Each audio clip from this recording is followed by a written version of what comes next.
Saludos damas y caballeros, bienvenidos a su espacio informativo, la Estación Latina. Y empezamos con los titulares.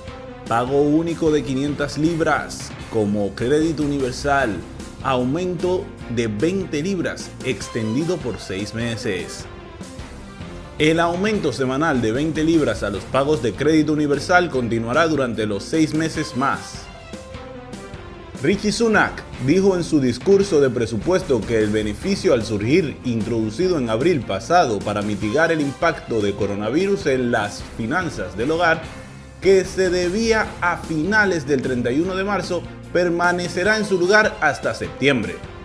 Dijo que los reclamantes del crédito fiscal de trabajo recibirán un apoyo equivalente en los próximos 6 meses a través de un pago único de 500 libras, debido a la forma en que funciona el sistema operativamente. Por otra parte, la Eurocámara pospone la ratificación del acuerdo del Brexit ante el enésimo desplante de Boris Johnson. Reino Unido decide de manera unilateral modificar el protocolo de Irlanda, ampliando el periodo de gracia. Decir que la reacción en Bruselas es de malestar es quedarse corto. Hay decepción, enfado, rabia y preocupación. Líderes institucionales, funcionarios y diplomáticos creen que Reino Unido sigue jugando de forma irresponsable. Los mecanismos construidos en el acuerdo de salida y en especial el protocolo irlandés son débiles y todos lo saben. El pilar fundamental no es legal, económico o logístico, sino la confianza. Los mecanismos de control son tan fuertes como la voluntad que pongan ambas partes simultáneamente, y una de ellas parece empeñada en poner a prueba todas las costuras enseguida. El 1 de marzo, la Task Force, liderada por Michael Barnier y la española Clara Martínez, concluyó su función. Ahora, el único canal bilateral operativo es el comité conjunto que preside el vicepresidente comunitario, Maroš Šefčovič, junto al ministro británico Michael Gove, y van a bronca por semana. La cuestión sigue en un nivel bajo, pues los ministros y los líderes están ahora en otras cosas. Pero en Eurocámara, que tiene que ratificar el acuerdo comercial con Reino Unido, avisan de que se está jugando con fuego. Por otro lado, el mapa de amenazas del cambio climático de National Trust, un cambio de juego. Un nuevo revolucionario muestra las amenazas que el cambio climático puede tener en las casas señoriales y los paisajes del Reino Unido. El National Trust advierte que la cantidad de sus sitios que enfrentan un alto nivel de amenaza debido a problemas como la erosión costera, el calor extremo y las inundaciones podrían aumentar del 5% al 17% en los próximos 40 años. Su mapa traza el peor de los casos en el que no se hace nada durante ese tiempo para reducir las emisiones globales de carbono. La organización benéfica dice que planificar lo peor lo ayudará a proteger los sitios de manera efectiva. El mapa está destinado a ayudar a resaltar los posibles peligros futuros en sitios patrimoniales o rurales en Inglaterra, Gales e Irlanda del Norte. Y en otro ámbito, los contratos de COVID no se han publicado a pesar del reclamo de Boris Johnson. Docenas de contratos de COVID no se habían publicado cuando Boris Johnson dijo a los parlamentarios que estaban en el registro para que todos los vieran, dicen los activistas. The Good Law Project dijo que la garantía del primer ministro el mes pasado no era cierta, porque los abogados del gobierno habían dicho que aún no se habían revelado 100 contratos. El grupo demandó con éxito al gobierno por no revelar detalles sobre los acuerdos de COVID el mes pasado. El gobierno dijo que los contratos restantes se publicarán lo antes posible. El Departamento de Salud y Atención Social llegó a acuerdos por valor de cientos de millones de libras durante la pandemia del coronavirus. Seguimos con el COVID. Chipre dará la bienvenida a turistas británicos vacunados a partir de mayo. Chipre ha dicho que abrirá sus fronteras a los británicos vacunados desde principios de mayo, pero las restricciones de viaje del gobierno del Reino Unido seguirán vigentes. El gobierno chipirota dijo que quienes tuvieran ambos golpes de COVID podían viajar allí sin restricciones a partir del 1 de mayo. Pero esto es más de 2 semanas antes de la fecha más temprana en que aquellos en Inglaterra podrán viajar al extranjero de vacaciones. Se produce como resultado de un análisis que encontró que el costo del alojamiento junto al mar aumentó en un 35% este verano en comparación con 2020. Y en las internacionales nos vamos a España. Madrid prepara 63 millones para preparar una autopista por la que no puede circular ningún vehículo. La comunidad espera incluir en los presupuestos una partida para compensar el ferrovial por construir la MP203 sin uso por un problema de administración. Si PP, CS y Vox sacan adelante la negociación que mantienen para aprobar los presupuestos de 2021, el proyecto incluirá una partida de 63,2 millones de euros para pagar a Ferrovial por una autopista por la que no puede circular ningún vehículo. Según dos fuentes gubernamentales, se trata de la MP203, una carretera de 12,5 kilómetros que se empezó a construir en 2005 durante el gobierno de Esperanza Aguirre y que sigue sin estrenarse porque se dejó con todo hecho, salvo lo fundamental: su conexión con la Radial 3 para descongestionar la entrada a Madrid desde Alcalá de Henares, y que no se ha logrado hacer por las discrepancias entre la constructora, el gobierno de España y la concesionaria de la Radial. Por otra parte, los 3 acuerdos infringidos por Gran Bretaña, por los que ya tendría que haber devuelto Gibraltar a España. Hace solo un mes, el exministro de Asuntos Exteriores y de Cooperación, José Manuel García Margallo, escribía la tercera de ABC sobre la oportunidad histórica que ha perdido el presidente Pedro Sánchez para recuperar la soberanía de Gibraltar con el Brexit. Lo único cierto por ahora es que España será el único de los 193 países de Naciones Unidas que no controlará sus fronteras. El gobierno español ha desaprovechado esta oportunidad, mientras que el Reino Unido y Gibraltar han conseguido todos los objetivos que se habían propuesto. Londres conserva la soberanía, la jurisdicción y la base militar. Gibraltar seguirá siendo británico y seguirá sin exigir el impuesto sobre el valor añadido, los impuestos sobre alcoholes, tabacos y petróleo, y sin gravar los beneficios que las sociedades establecidas en el Peñón obtengan fuera. Con este principio de acuerdo, al que España y Reino Unido llegaron a principios de año para evitar un Brexit duro en Gibraltar, hemos vivido el último episodio de una herida que lleva abierta más de 300 años, en concreto desde la firma del Tratado de Utrecht en 1713. 3 siglos en los que todas las repúblicas, dictaduras y monarquías o gobiernos del PSOE y el PP han intentado recuperar este enclave estratégico de 6,8 kilómetros cuadrados y 31.000 habitantes sin éxito.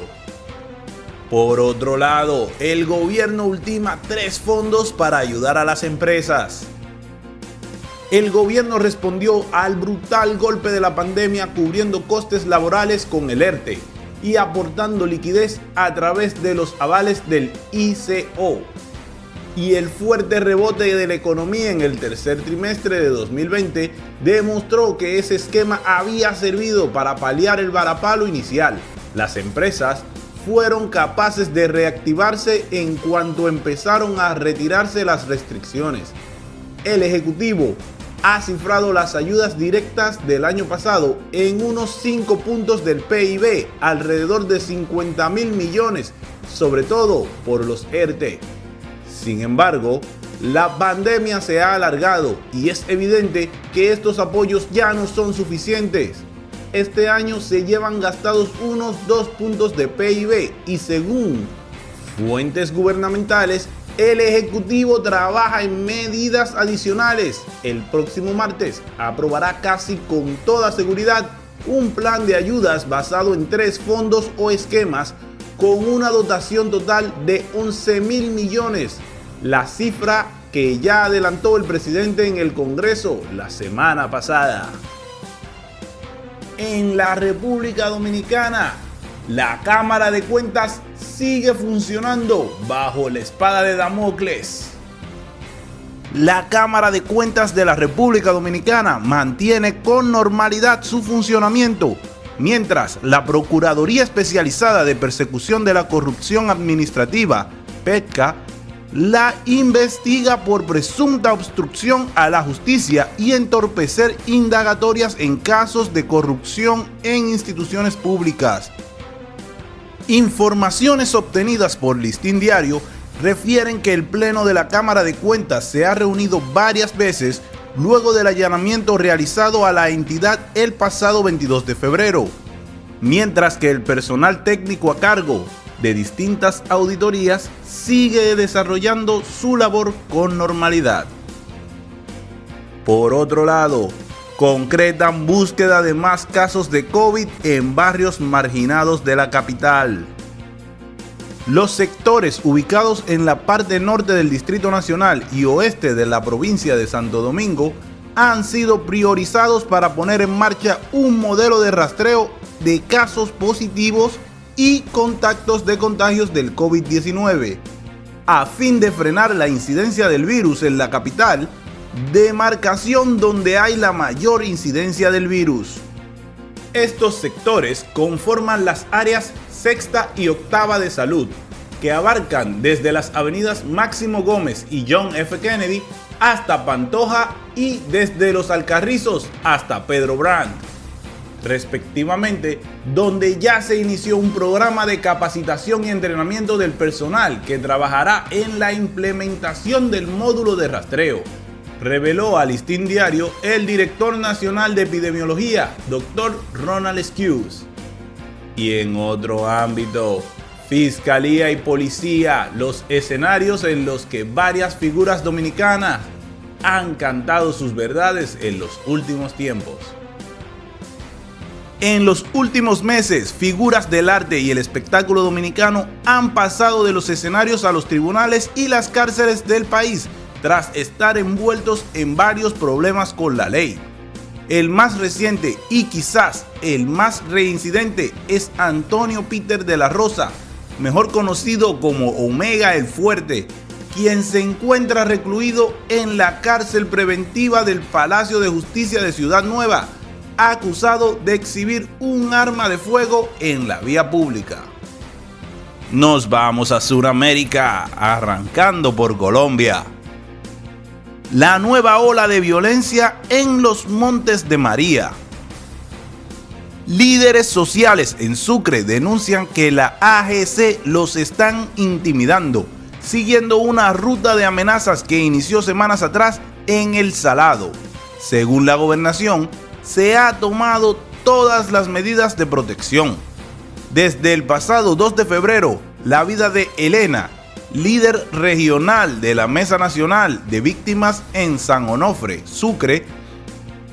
Desde el pasado 2 de febrero, la vida de Elena, líder regional de la Mesa Nacional de Víctimas en San Onofre, Sucre, tomó un rumbo inesperado a raíz de las amenazas de muerte que comenzó a recibir por parte de subestructuras de la AGC, también conocidos como el Clan del Golfo. Al no poder salir de su casa por temor de ser asesinada y sin tener garantías de protección, perdió su trabajo y no pudo asistir al funeral de su madre, llevado a cabo en el cementerio municipal el 22 de febrero. Estos recientes episodios ocurridos en los Montes de María son para Elena y otros líderes regionales una nueva etapa en la ruta del terror que quieren sembrar los paramilitares en la subregión. Y en otro ámbito, Obispos alzan la voz contra la violencia en el Pacífico y el suroccidente colombiano. Luego de las amenazas de muerte en contra del Monseñor de Buenaventura, Rubén Darío Jaramillo, los 14 obispos de las jurisdicciones eclesiásticas de la Iglesia Católica de Chocó, Cauca y Nariño se reunieron a pedirle al gobierno nacional garantías para las comunidades. Y en otros sucesos, 9 heridos en fuerte explosión en Comuna 7 de Medellín. En la madrugada de este jueves se registró una fuerte explosión en el barrio Robledo Kennedy, en la Comuna 7, noroccidente de Medellín.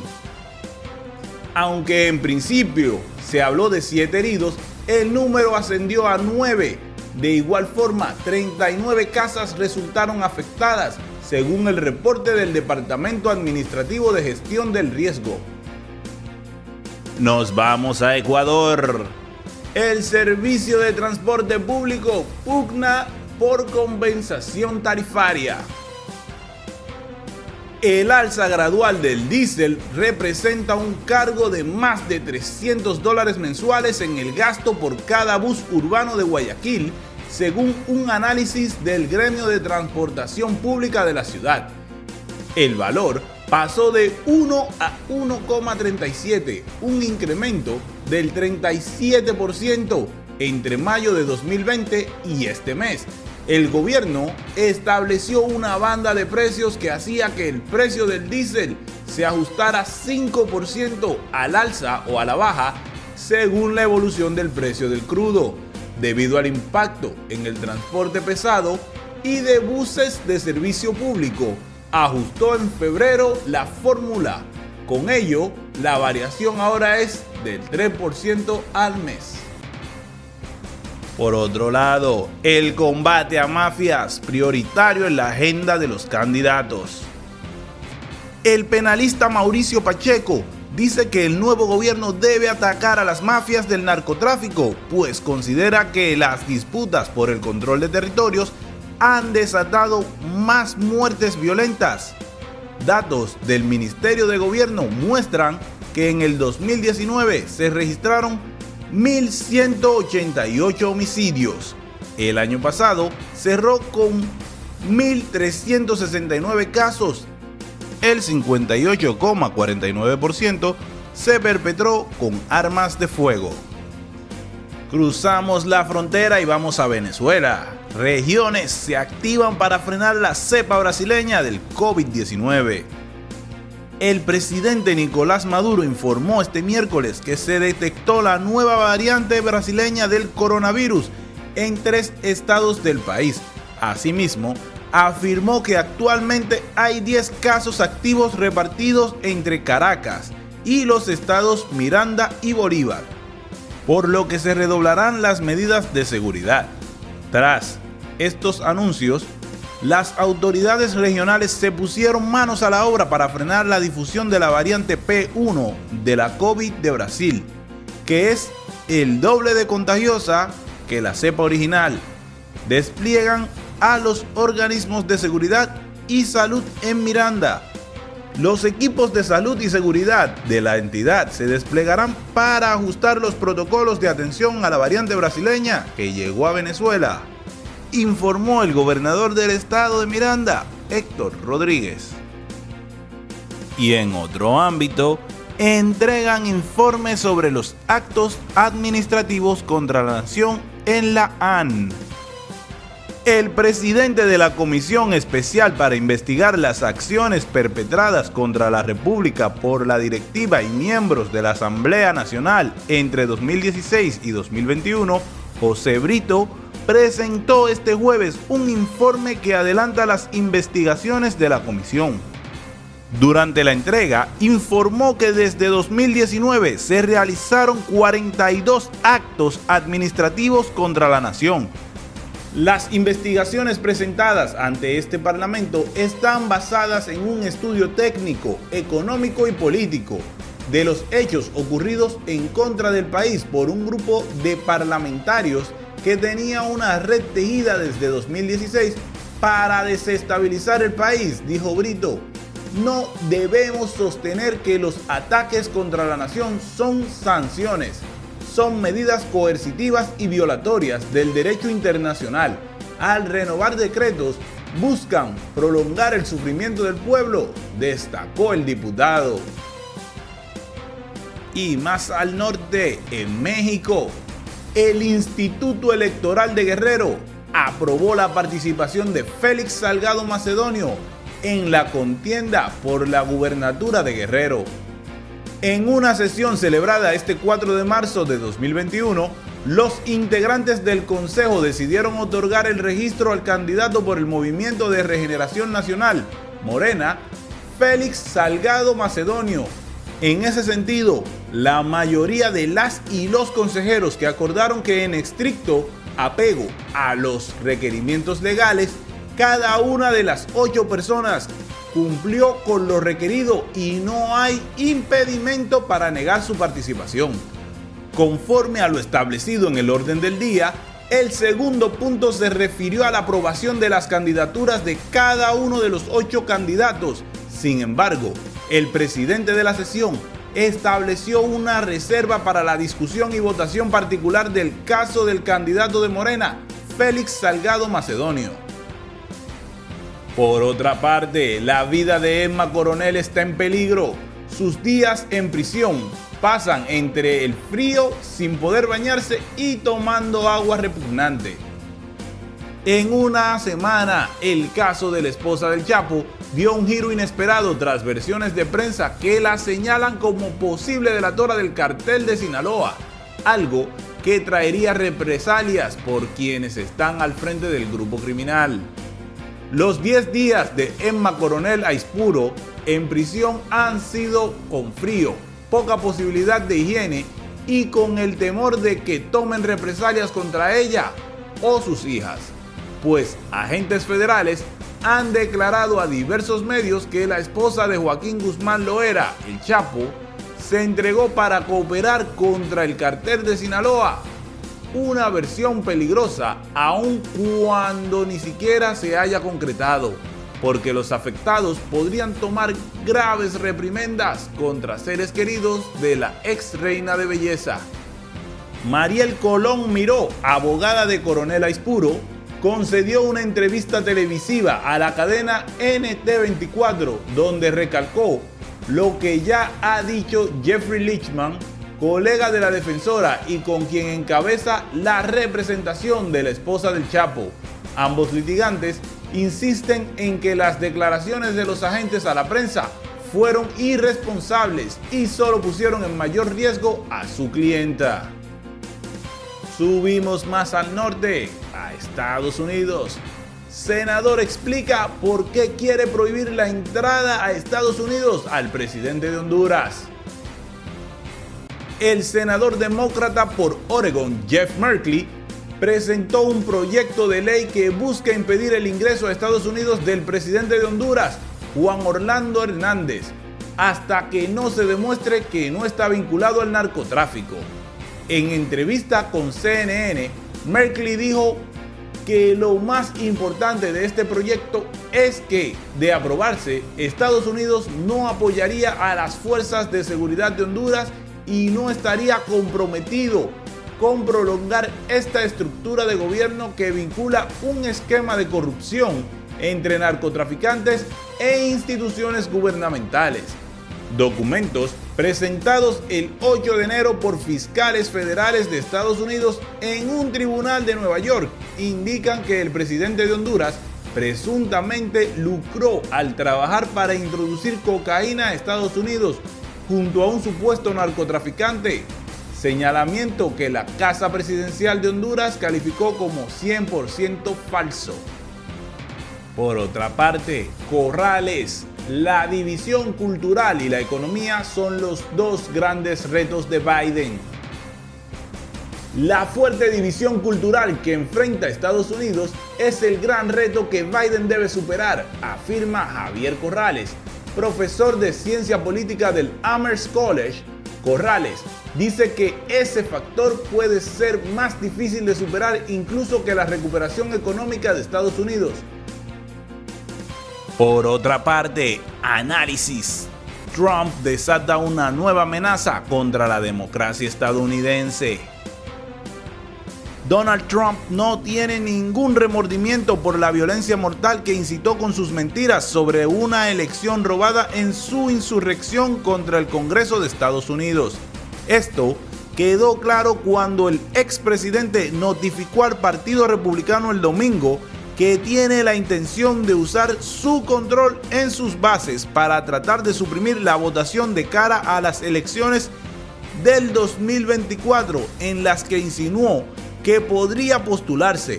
En sus primeros comentarios públicos desde que dejó la Casa Blanca, también arremetió peligrosamente contra los jueces de la Corte Suprema por no intervenir para entregarle las elecciones que claramente perdió ante el presidente Joe Biden.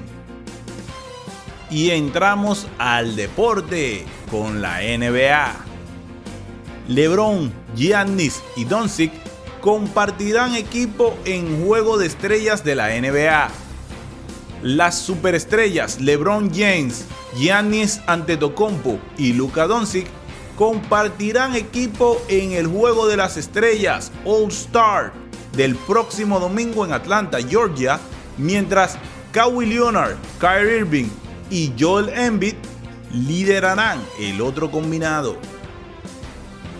LeBron James y Kevin Durant, quien no puede jugar por lesión, ejercieron este jueves de capitanes de cada equipo, repartiéndose al resto de jugadores seleccionados durante una transmisión televisiva. King James, quien ha ejercido de capitán en las 3 ediciones en las que el All-Star se ha jugado con este formato, eligió el primer lugar al griego Antetokounmpo, ganador del premio al jugador más valioso de las 2 últimas temporadas. Y seguimos en el Juego de Estrellas. El cuerpo arbitral del Juego de las Estrellas serán egresados de colegios afroamericanos. Por primera vez en la historia de la liga de la NBA, tendrá un equipo de árbitros compuestos en su totalidad por graduados de colegios y universidades históricamente afroamericanas, que oficiarán el Juego de Estrellas del domingo en Atlanta, con la NBA apoyando y celebrando a las HBCU como tema del Juego de Estrellas de este fin de semana. Tom Washington será el jefe de equipo del juego junto a los oficiales Courtney Kirkland y Tony Brown. Significa oportunidad, le dijo a ESPN Kirkland, quien está en su 21ª temporada como oficial de la NBA y se graduó en 1999 de Southern University para mostrar y demostrar que podemos hacer este oficio. Durante muchos años antes se creía que no podíamos hacer este oficio. Soltamos el balón y agarramos la pelota. Boone sale del hospital tras implantación de marcapasos. El manager de los Yankees de Nueva York, Aaron Boone, fue dado de alta este jueves del Hospital St. Joseph, donde se le implantó un marcapasos un día antes. Boone tiene licencia para ausentarse por ahora en la pretemporada del equipo. Pretende regresar al trabajo en unos días. El piloto de 47 años está comenzando su 4ª campaña al frente de los Yankees. En 2009 se sometió a una cirugía a corazón abierto. Ocupó el lugar de Boone como manager el miércoles, cuando Nueva York venció 4-1 a Toronto en Tampa, y el jueves cuando los Yankees fueron apaleados 15-0 en Clearwater. Y nos vamos al balompié. Liverpool 0, Chelsea 1. Los azules pueden estar seguros de estar entre los 4 primeros, pero los rojos fracasan. Las escenas no podrían haber sido más diferentes, las emociones más contrastantes, y encapsularon las condiciones actuales del resurgimiento del Chelsea y un equipo del Liverpool que ahora se burla de la defensa del título de la Premier League. Chelsea estaba al mando y un gol arriba en el minuto 62 cuando el técnico del Liverpool, Jürgen Klopp, en busca de respuestas y buscando evitar un lugar no deseado en la historia con una quinta derrota consecutiva en Anfield, decidió que era hora de cambiar. Para asombro general de la mayoría de los observadores y para la furia muy obvia del jugador involucrado, el hombre que Klopp eligió para eliminar fue el máximo goleador, Mohamed Salah. Seguimos con el fútbol. El técnico del Everton, Carlo Ancelotti, admitió que está soñando con la clasificación para la Liga de Campeones, pero dijo que el rendimiento de su equipo debe mejorar para hacerlo realidad. Los Toffees obtuvieron una reñida victoria 1-0 sobre West Bromwich Albion, gracias al cabezazo de Richarlison cuando convirtió un centro del sustituto, Gylfi Sigurdsson, que solo había estado en el campo durante 43 segundos. La victoria llevó al Everton a 46 puntos en 26 partidos y subió brevemente al cuarto lugar en la Premier League, el último lugar en la clasificación de la Liga de Campeones, antes de que la victoria de 1-0 del Chelsea en Liverpool dejara al equipo de Ancelotti en el quinto lugar. Y para ustedes desde la Estación Latina, reportó John Keiron Cabrera.